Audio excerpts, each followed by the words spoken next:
Hello again, it's noon, so it's time for our second presentation in Art and Games session. Today we will have Edyta Mosińska-Duralska representing Techland, who will tell us how to work smarter, not harder. Systemic approach to open world audio in Dying Light 2, Stay Human. Edyta?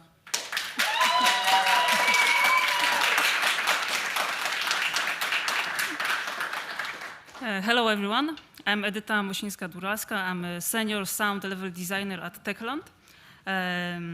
Today I have the honor to represent audio team at Digital Dragons. And I will tell you a few words about our approach to open world audio in Dying Light 2 Stay Human. First, I would like to introduce myself. I graduated in sound engineering and acoustics in Poznań.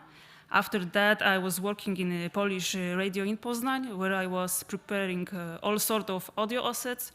I was recording interviews, audiobooks, music, live concerts. In 2017, I decided to finish my radio life and start a game dev adventure. So now I'm at Techland. I'm here as sound senior level designer. I worked on Dying Light 2 Stay Human, Dying Light Bad Blood, and on some DLCs to Dying Light. I'm responsible for cooperation between audio team and the level design team. I make sure that every quest has all sounds that it needs, that the audio is immersive there. I'm also responsible for music implementation and, of course, for open world audio distribution in our games. Now let's get familiar with Dying Light 2 Stay Human. I think the best is to show you a game intro. Civilization is a vulnerable thing, a whim of circumstance. At any time, the smallest flap of a butterfly's wings may set catastrophe in motion. Haran, an entire city wiped from the map. Those left behind there did not stand a chance. The world's greatest minds came together and found a vaccine against the Haran virus. Finally, mankind had prevailed against the disease. But people always want more.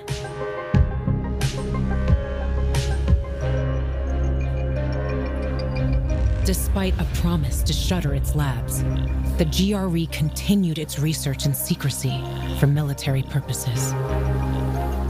It didn't take long for a variant of THV to escape into the world once more.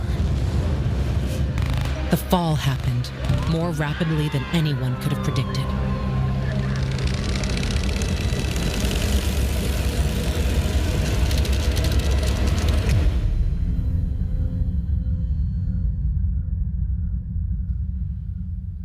The few who survived now live in small enclaves. The only means of contact between distant human settlements are lone individuals, brave or desperate enough to travel on their own across dangerous wastelands. They are known as pilgrims. Somewhere on the map, one city is still standing. A city isolated from the outside world. A city with special rules. Now, it's the last bastion of humanity.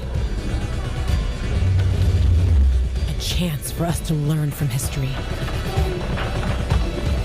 And for once, make the right choices. Because every choice you make here shapes the future. Irreversibly.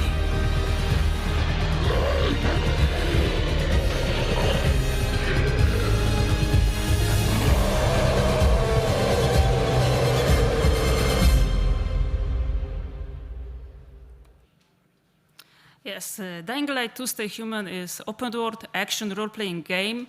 It's a sequel to Dying Light from 2015. This time, action takes place in a Villedor city, mankind's last stronghold in a fight against the virus. The player, Aiden Caldwell, is a pilgrim, one of the few men brave enough to travel through the decaying world to carry goods and news. He is trying to find out more about his past. He seeks for his sister from which he was separated when they were kids. Sound level designer is responsible for open world audio in game. But what does it mean? My job is to make sure that every interior, so for example, room or hall, and every exterior, so for example, street or a wood, has appropriate audio. If you see a tree, you should hear sound of leaves. If you enter a cave, you should have appropriate audio, ambient and reverb. Ambient is specific sounds that you hear in a given space. So for example, in a cave, you should hear water dripping, bats, rats, some sort of low drone also would be nice there. And reverb is something that defines space. If you yell in a cave, it will sound different than yelling in a small room.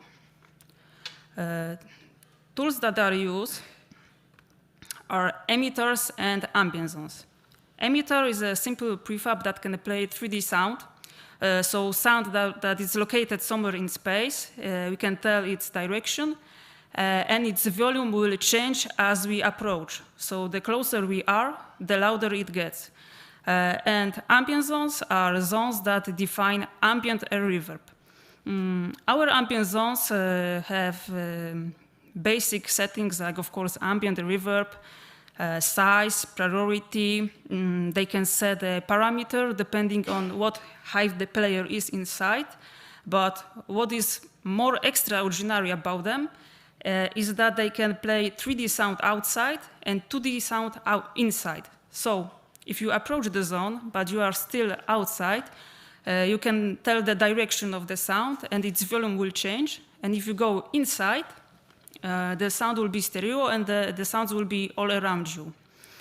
It gives a better immersion of a soundscape, and it also makes audio sounds more realistic since the sound is not fully connected to the zone. The sound doesn't start exactly at the boundaries of it. It's very useful for areas like woods or lakes who should behave just like that. I would like to present that functionality to you on the movie. It's made in Dying Light 2, of course. Only music is muted since we want to focus on ambiences. Or not. Sorry. Let's try again. Yes. So as we approach the lake, we start to hear water waves. The sound is 3D. We can tell the direction of the waves.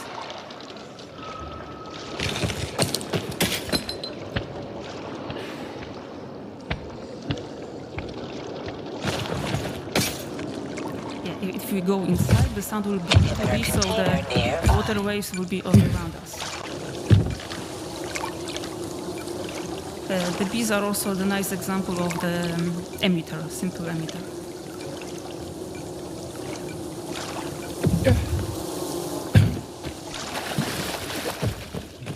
And the same functionality has forest ambient. Now it's 3D, and if we go deeper and deeper into the wood, it will become 2D.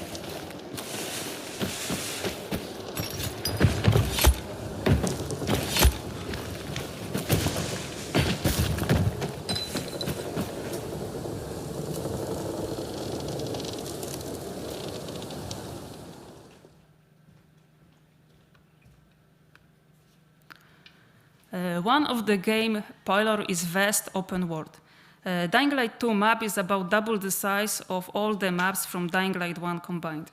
But what is more important is that it's much more vertical and it gives many more exploration opportunities. There are hundreds of buildings and each one of them has at least a couple floors. There are also skyscrapers, roofs and bridges, so the city feels even bigger than it is. In fact, I have measured the Villisdor city when I was preparing this presentation, and it is 12 square kilometers big. So you can imagine with how big open world we have to deal with. In Dying Light 1, when we built Haran, it was all built manually. Every street, door, and of course ambience zone was placed there by hand. And the scope of the city allowed us to do this that way. But here, since the beginning, we knew that we want to have a very vast open world and a very large city. So we knew that this is no longer an option. So the tool was created that allow us to build the Vilidor city. It's called City Builder. And City Builder allows the user to draw a city plan just like urban architect would do. With this tool, there is no longer a need to place every door, wall, or a street element manually on a map.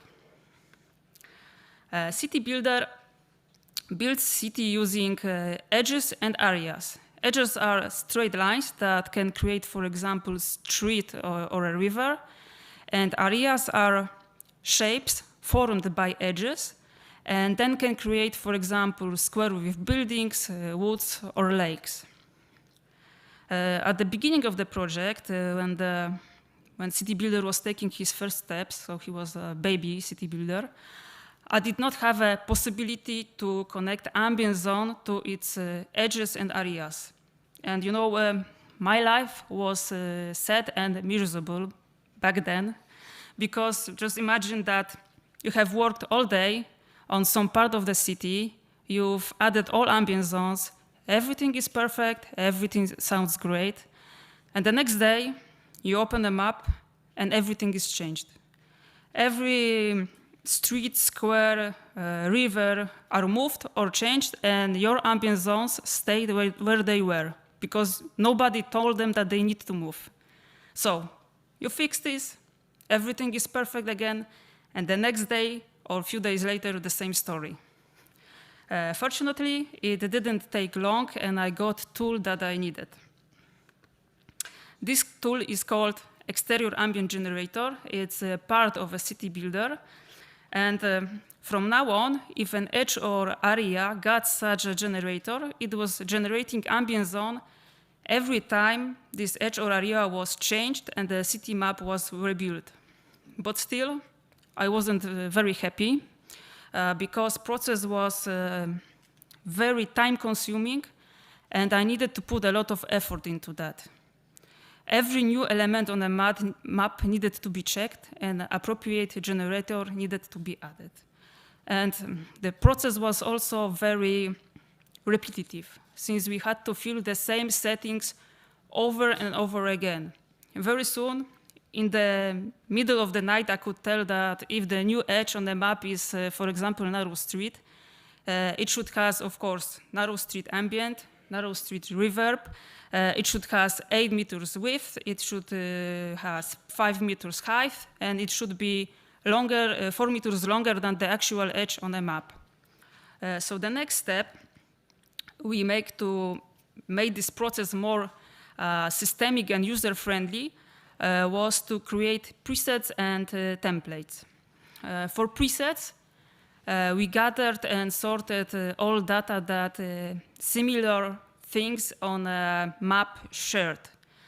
And as you can see, we have presets for all edges and areas that can appear in our map. And and templates are presets, but for new things that will be added to map. So, for example, if level designer was adding new edge and it's supposed to be narrow street, he or she was picking the right template, and automatically all presets to all generators were applied. So now if something new was added to map with template, it has all audio that it needed right away.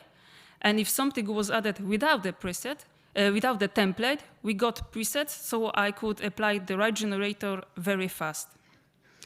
At that point, exterior open world audio was resistant to all iterations and changes on city map. All I needed to do was only to check and tweak things.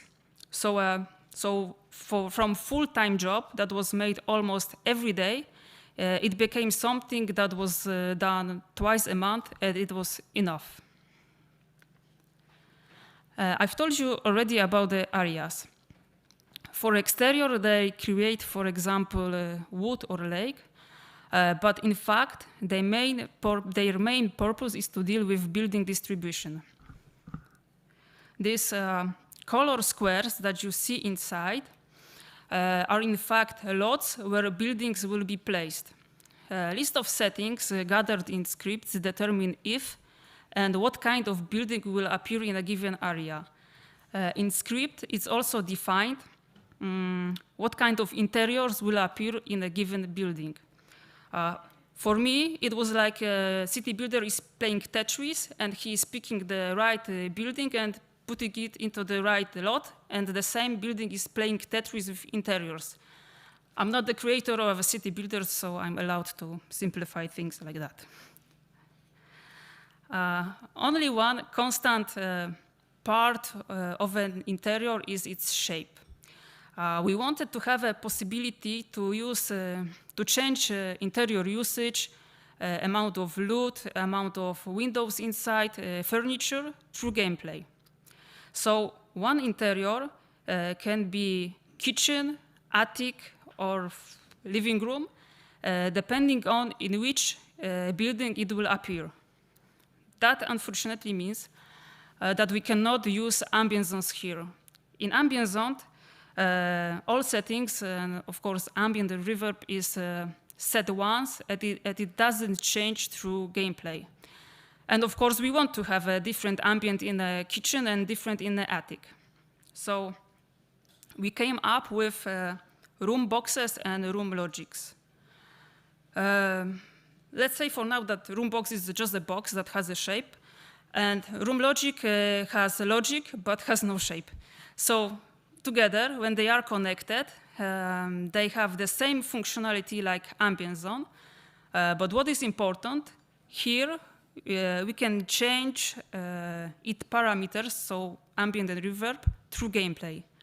Scripts that allow us to do this are called configurators, and by them we can change the audio, but also the things that I've mentioned before, so amount of loot, amount of infected inside, furniture, usage.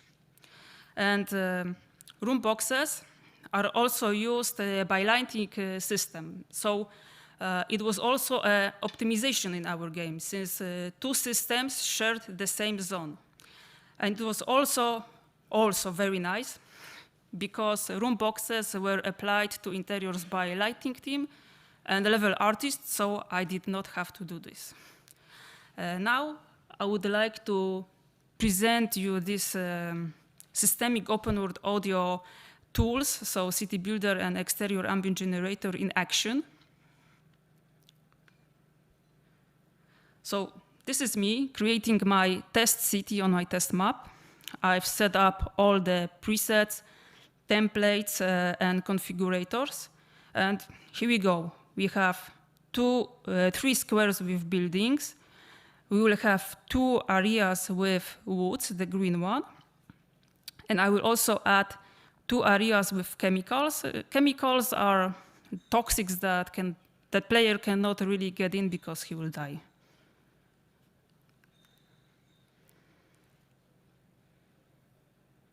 And here we are in a game.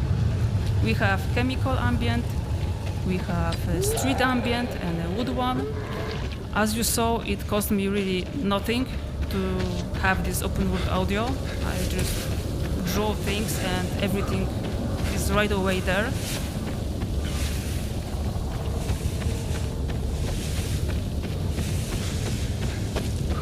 Also, you can see why I should stick to the audio, not to create cities in games.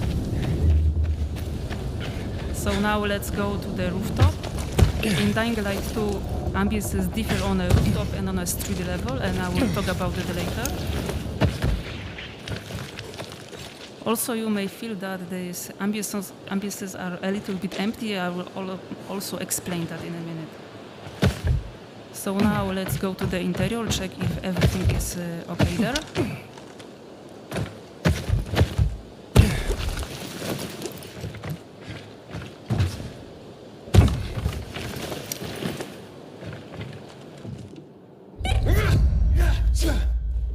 So yes, we have an ambient, we have a reverb.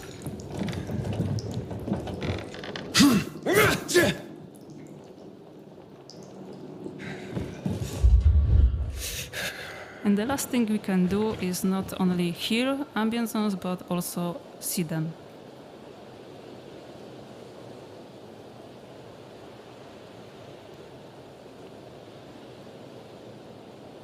Here they are.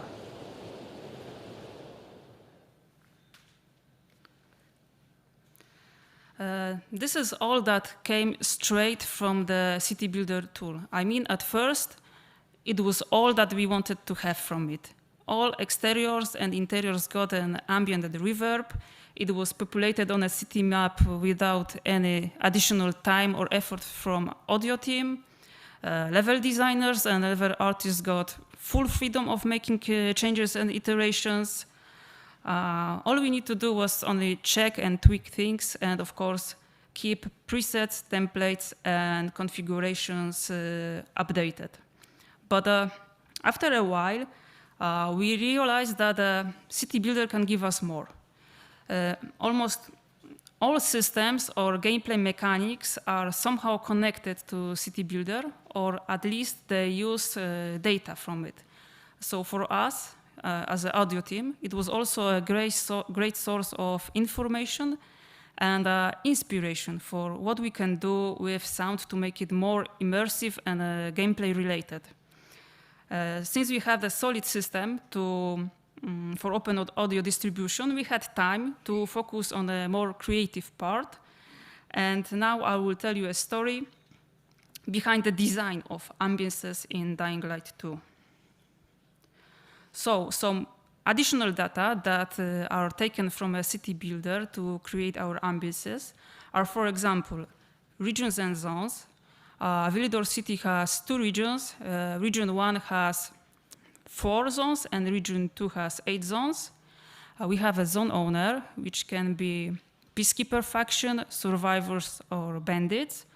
We have zone mood, which can be safe, unsafe, or natural. And we have zone difficulty, which can be below, within, or above player rank. And this is also why ambiences on my test city felt a little bit empty, because I don't have these zones there. So for example, if we are in an unsafe zone, and this is survivor's turf, the sound that we will probably hear are dog barking, upset one, aggressive. Sometimes you may even feel like it's some kind of a zombie dog. Survivors attacked by infected, people crying, screaming, people in pain, people running away, and all type of construction type sounds. Survivors is a group of people that farm and build things mostly from wood. And if you are at the peacekeeper's turf, you will hear peacekeepers fighting, screaming, soldiers yelling, and peacekeepers marching. Peacekeepers are rather military type of guys. One of him you can see on our station and our safe zone. So when creating an ambience, we wanted to have in it sounds that will have an information for a player, sounds that will matter.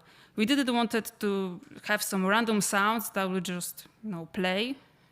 Sounds should be gameplay related and useful for player. With the sounds, he doesn't need to check in what kind of zone he is. He should feel this. So let's hear the actual ambient from Dying Light 2 game. Once again, the music is turned off since we focus on ambiences.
And if a zone is safe and we are at survivor's turf, we would hear different different type of farm sounds like animals, bells, people building something from wood, kids playing, people laughing. And at peacekeepers' territory, we will hear armor handling and fixing, peacekeepers playing music on some sort of homemade drums, soldiers running and training, and soldiers sharpening weapons. And once again, let's hear that.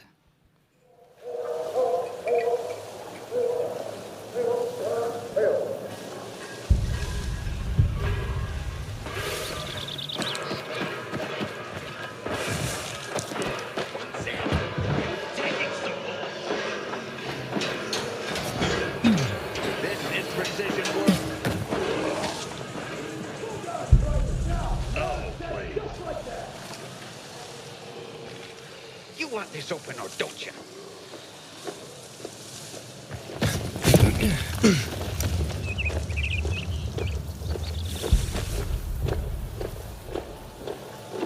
This place blows.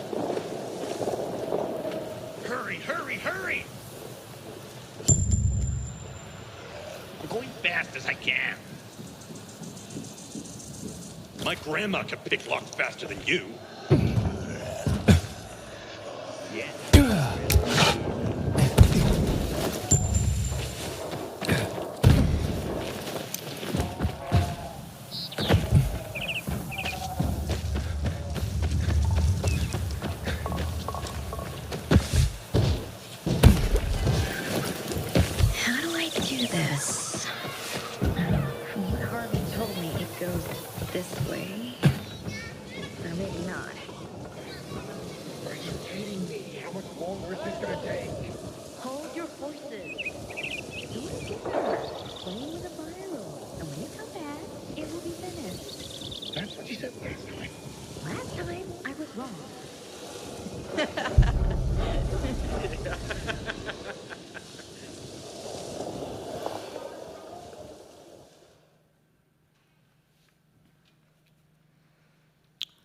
In Dying Light 2, ambiences also differ on a street and rooftop level.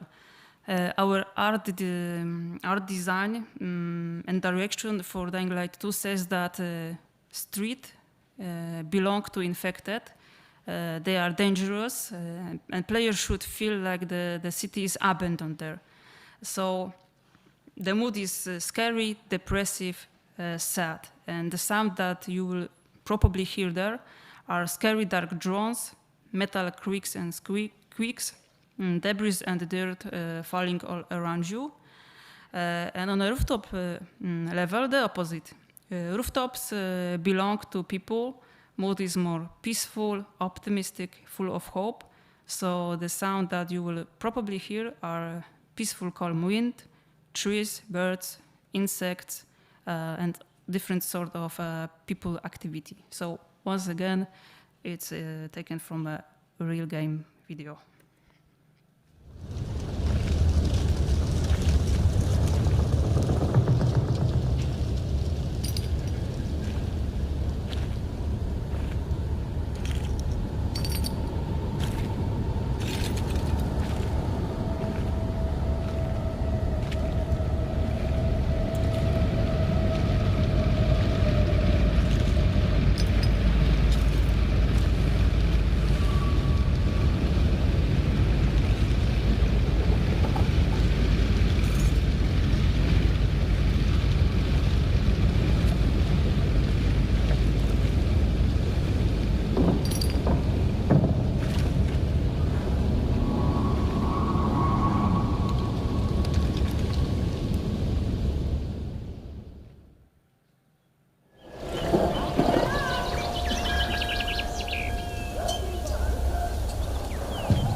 And the night ambience.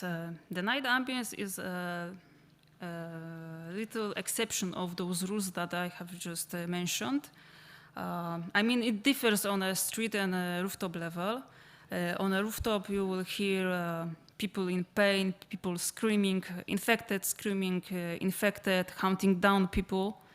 And this is the basic zone of this ambience. But if you go to the street level, this will be muted, and you will mostly hear dark, sad, scary drones, and the actual infected that are on a street. Of course, there is no safe variation of this ambience because night is dangerous all the time in our game. And also, it doesn't much differ regarding the zone owner because during the night, all zones belong to infected. So, yeah, once again, I would like to present that on a video.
So to sum up, thoughts that I wanted to share with you today regarding the idea work smarter, not harder.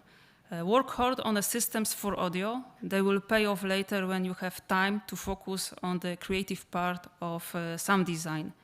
Imagine how time and effort I would need to put into open world ambience distribution if I didn't have a city builder and the exterior ambient generator. Also, check what kind of data other systems use. It can be a great source of inspiration for you to make your audio more immersive and gameplay related. When creating an ambience, think about what is important for player and what kind of information you could and should give him through your sounds. You know, the time when audio and music could only be played in music is over. We are now in an interactive audio and music era, so, you know, sky is the limit. Thank you.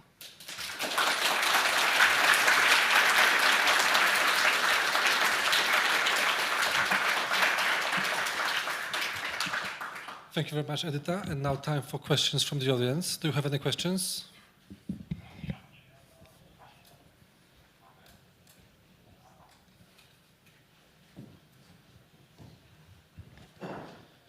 Thank you very much, Edyta. It was a very informative talk for me.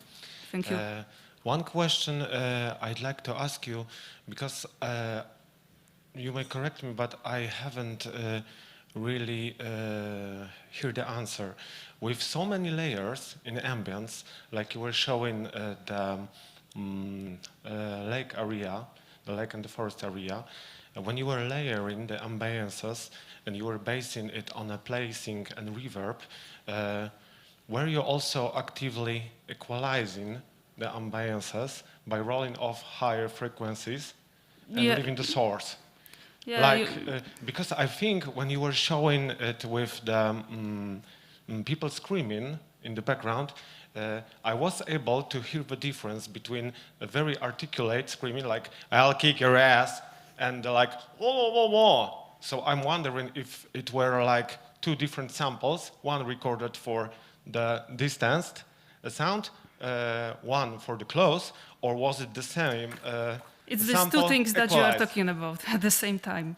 Okay. Because this lockpicking thing, it was actually it was chatter or bark. So actually you can go to this NPC and he will probably talk more about this. And these shouts in the background are just made for ambiances. They are also localized, so you can hear it in the different languages. But there's something shouted in the air, and you will not find this guy who told this. So they are also muffled, so you can really tell. We don't want the player to be interested in that. So he heard something very clearly, and he is looking around, and nobody is there. And with this lockpicking thing, you will actually can go to the peacekeeper, because it was peacekeeper talking, and you will, maybe you can interact with him. Maybe he will have a quest for you. Okay, so and the second part you have talking about also, there is the old system of mixing, ducking, equalization. If I want to talk about it, I will have to need another 55 minutes, and probably my technical sound designer will be the better person to explain that. But yeah, there is a lot of going on. You see, we can differ the sound regarding the rooftop and the street level, regarding the zone owner, but also we go in Dying Light 2, we got really crazy. In fact, we can change sound depending on in which quest which quest player is playing, and also in which part of this quest he is. So in some extreme situations, I can even go and okay, the player is in that dark zone, so we shut off the audio at all. So it's so extremely. Of course, we don't do this because we want to have players to have fun. But yeah, ambiances and all sorts of sounds also differ if player is playing the main quest or he is playing the side quest. If he is playing the main quest, but he decided to have a pause and he is just exploring the world now, also our system recognizes that, and all the mix of audio is changing. wow, right. Thank you very much. Thank you. Any more questions? Here you go, and you have next. Okay, I have two questions. First of all, when you were presenting the ambient boxes, how did you? What was your process of placing the boxes in irregular shapes, like circles, or, for example, if the river is curved? Yeah, we have a tool. It's called some universal shape of box or something like that, and I can just, draw whatever I want. Okay. Or I can pick a circle. Or Okay, thanks. And the second question might be more technical. How did you make more variation in general ambient sounds? For example, like birds shouting in the distance, or what was it in the loop, or maybe you did some inside magic? There's also a magic. Of course, we have a lot of recordings. This is the basic because with two shouts you cannot really do a lot. And after that, we change pitch, we change volume, we use the states. I mean, like how often they play or when they play in the time. It's all set in wise. We use wise, and we set the delays or everything is there. Yeah, like here when I was recording these ambiances, in fact it took me a lot of time. Because in a real game, it's not like you go to the rooftop, you have all sounds at once: birds, insects, people laughing, blah blah blah blah. It took me a long time to feel the right, perfect timing. So the delays were so short that actually you could hear all the examples. But in a normal gameplay, probably once you will not hear that as much. Because it's not all game is not about ambiances, unfortunately. Okay, thanks. Thank you. And another question. I have two questions. First one is partially answered, but I know now that you used WWise middleware. My question is, did you use Wise Motion to vibrations? I don't know really. This is Okay. best. It will be technical sound designer or programmer. Okay. So my second question is, this city builder tool looks like a great tool. It's only for sound and logic, these boxes, or it can be used to AI? It's connected in any way, AI and Yes, this? yes. I don't want to speak about the AI because I'm not a part of this team, but also through configurators and presets, we can also change the generators for an AI in interior and on a street. So also they can change the amount of infected that will appear in a given area, and during the day it will be less of them, and during the night there will be more. So it's also connected. It's on the outdoors, I mean, because I know that AI areas in buildings are for each floor separated boxes. Yep. Yes, yeah. Okay. Thank you. If you want to know more about the city builders, this time my friend Łukasz Burtka was also talking about it, so you can watch later this on YouTube. Thank you. Any more questions to Edyta? Yes. Here we go. Hi, I'm Michał. Thank you for the talk. It was amazing. Hello. Thank you. I'm sorry for asking not about the game actually, but I wanted to ask about your professional career, because you mentioned you worked for the radio. Actually, I did as well, also for Polskie Radio, just not in Poznań. And I was wondering what your job was and how it kind of helped you out in switching from media to game dev is kind of a thing, I would know. And then I was wondering how much it helped you, and how many of your skills you used when you became a game developer. Yeah, so for me, it was very useful to work in a radio because I was sound engineer, so a part of this live part of radio live, so broadcasting live auditions, I was making a lot of audio assets. I was working at the same time in a radio recording studio, so I was preparing. I was sound designer back then, but I did not have background in the games. And to be honest, one day I just decided to focus more on the sound design part. And I found out that maybe game dev is the best place for me, since you can create sci-fi sounds like cosmic ships, and you can create some very organic jungle woods. So it's heaven. And I was looking how the games are made. I was watching tutorials and materials about this. I've started to work in Wise. I installed Unreal back then. I did my first very simple games. So when I have a little bit of background how the games are made and how it works, Techland was hiring. We are still hiring, so I encourage you to go and talk to the girls. And I was at the right time, in the right place, and also this fact that I have an idea of how the games are made, and not only the audio part, because in game dev it's all connected. I sometimes feel like I'm a little bit of animation team part and dialogue team. You have to know how this living organism is made alive.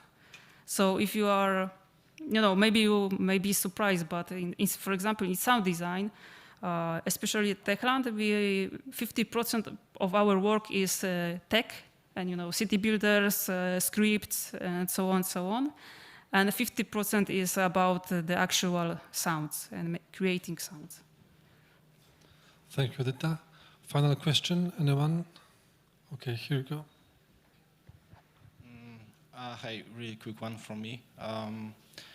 In the example, according to what you just said, that the whole game is not only about the ambience, and the example you just showed us felt really rich in the ambience sound. Were they somehow exaggerated for these showcase purposes, or was it like real game? Yeah, it was footage? a real game, but I need to sometimes stand on a rooftop for 5 minutes and pick the part that was actually interesting for you.